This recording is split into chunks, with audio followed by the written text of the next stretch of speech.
Every day I get several messages from Muslims saying something like this: David, you talk about Muhammad in front of your books because you're too scared to say these things in front of Zakir Naik. To you Muslims who think that Christian debaters are scared of Zakir Naik, I'd just like to ask, what color is the sky in your world? Because here on Planet Reality, Zakir Naik is a joke.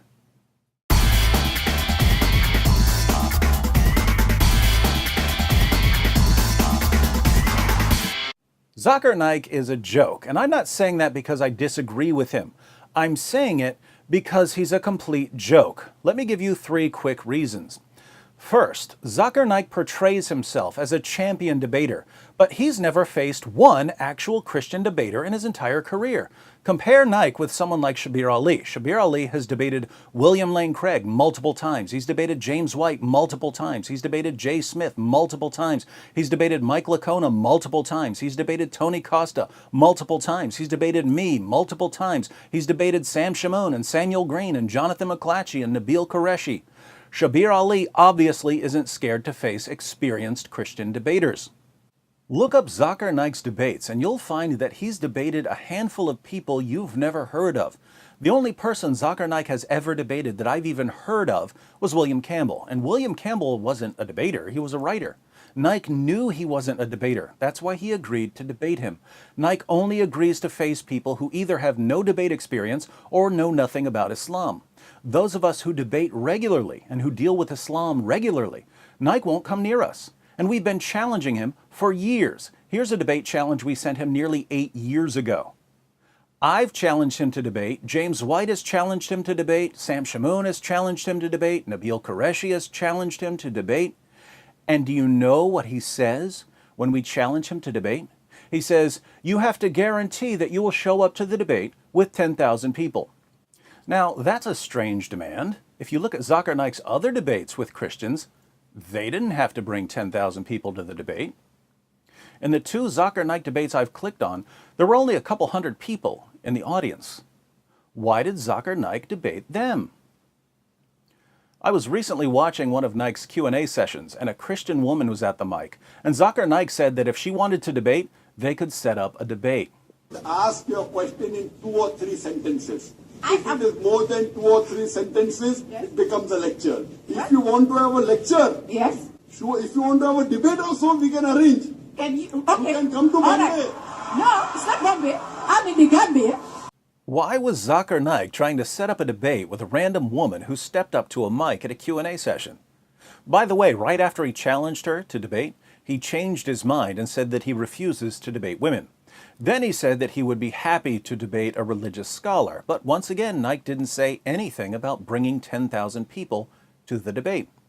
Why does Zakir Naik's 10,000 people rule only come into play when he's challenged by people who debate regularly? If some local pastor no one's ever heard of agrees to face him, suddenly Naik is ready to debate, even if the pastor shows up with no one. This is the age of the internet. Millions of people can watch a debate online. Zakir Naik could have a debate with a Christian in a hotel room and people around the world could watch it. Why does he selectively apply his 10,000 people rule? Because he knows that in America, most Christians have no idea who he is, so they're not going to come out by the thousands to see him debate. He knows that Christian debaters aren't going to rent the Superdome to face him because we think he's a joke. So he made up a rule that he only applies to avoid actual debaters. Why? Because he's a complete, utter, total coward, and he knows that his arguments would be destroyed by any experienced Christian debater. And what do Muslims say when we point this out to them? Oh, Zakir Naik refuses to face you debaters because you're beneath him.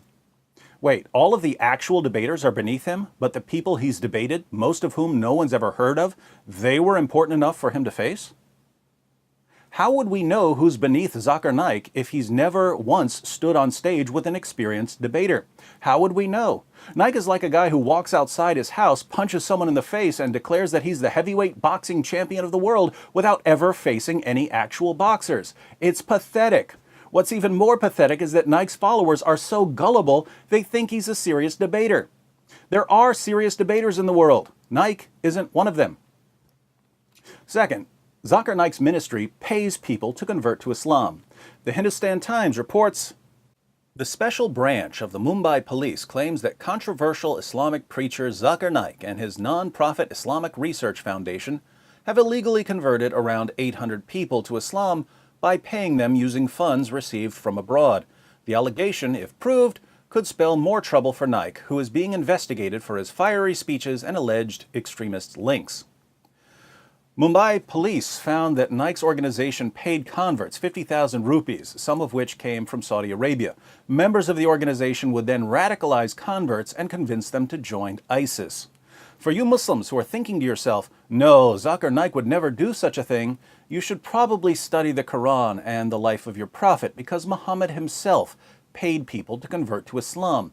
And one of the reasons you pay zakat is to pay people to convert to Islam. Surah 9, verse 60 of the Quran lists the various uses of zakat.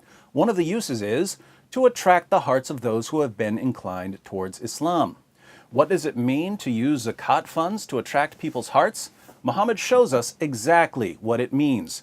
In Sahih Muslim, number 6022, Muslims win the Battle of Hunain. And we read, "On that day, the Messenger of Allah gave Safwan bin Umayyah 100 sheep, then another 100, then another 100.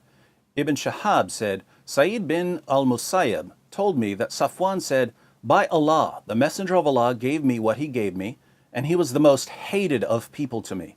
But he kept giving to me until he became the most beloved of people to me." This guy hated Muhammad, but Muhammad kept giving him sheep by the hundreds until Muhammad was his favorite person in the world. In Sahih al-Bukhari 3344, Muhammad divides a piece of gold among 4 chiefs of a different tribe. We read, "So the Quraysh and the Ansar became angry and said, he, i.e. the Prophet, gives to the chiefs of Najd and does not give to us. The Prophet said, I give to them so as to attract their hearts to Islam." He was giving them gold to attract their hearts to Islam. Nearly 14 centuries later, Zakir Naik is doing the same thing. Muslims should be proud of Naik for imitating his prophet by bribing people to convert when his arguments fail miserably. Third, a few years ago, when I was watching some of Zakir Naik's talks to get some video clips for some shows, I was impressed that so many Muslims showed up to hear him speak when the talks were in English. I know a few Christians from one of the areas he was speaking in, and I said to them, it's cool that wherever Zakir Naik goes, there are so many Muslims there who speak English. They said, oh, lots of the Muslims who show up don't speak English. I said, why do they show up? Just to be close to Naik? They said, no, the Muslim leaders bring them in to cheer. They tell the Muslims who don't speak English to cheer loudly whenever they hear other Muslims cheering. Now think about this. Zakir Naik's organization has to bring in Muslims who have no idea what he's saying to cheer for whatever he says. Why?